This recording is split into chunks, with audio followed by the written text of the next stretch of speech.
मध्य की चौड़ाई को, आयताकार जो पार्क है उसके मध्य की चौड़ाई को व्यास मानते हुए, मध्य की चौड़ाई को व्यास मानते हुए फूलों की एक वृत्ताकार क्यारी को दर्शाता है। देखिए इसको व्यास मानते हुए एक वृत्ताकार क्यारी बनाई गई है, ठीक है।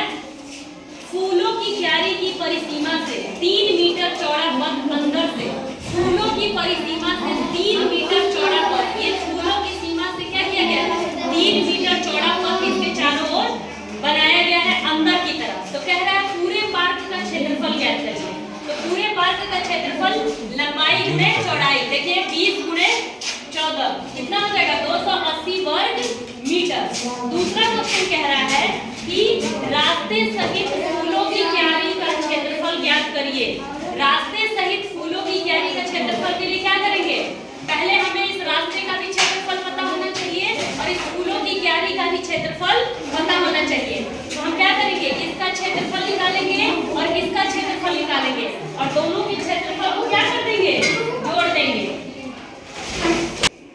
देखिए सबसे पहले पार्क का क्षेत्रफल हम निकालेंगे, निकल गया लंबाई गुणे चौड़ाई। अब कह रहा है दूसरा क्वेश्चन कि रास्ता सहित फूलों की क्यारी का क्षेत्रफल बताइए, यानी इस रास्ते को लेके इस फूलों की क्यारी का क्या बताना है, क्षेत्रफल बताना है। तो यहाँ से इसकी रेडियस 7 सेंटीमीटर है, तो इसका क्षेत्रफल क्या हो जाएगा, पाई आर स्क्वायर। तो रास्ते सहित जो होगा वो फूलों की क्यारी का क्षेत्रफल क्या हो जाएगा, पाई आर स्क्वायर, और आर की वैल्यू क्या हो जाएगी 7, तो कितना आ जाएगा 154 सेंटीमीटर का स्क्वायर। अब तीसरा क्वेश्चन रुक जाइए, चौथा पहले देखिए।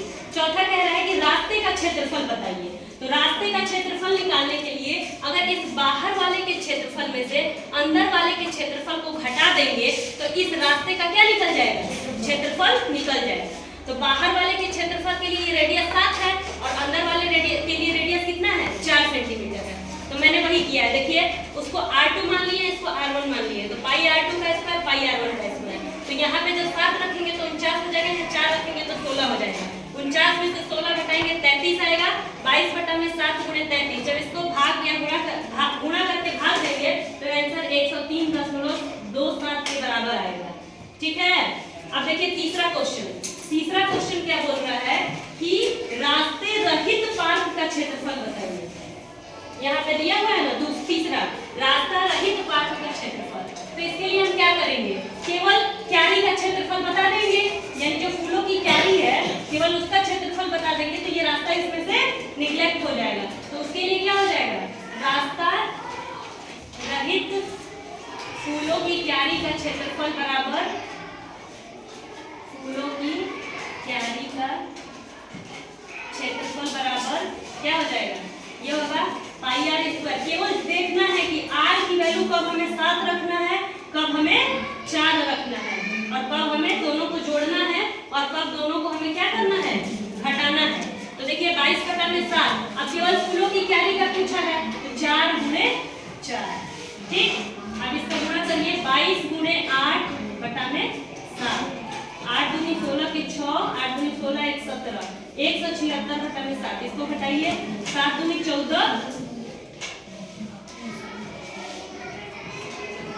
7 दूनी का 14 हो जाएगा और यहाँ जाएगा 1, 7 दूनी 14, 22 10 गुना पूछा है,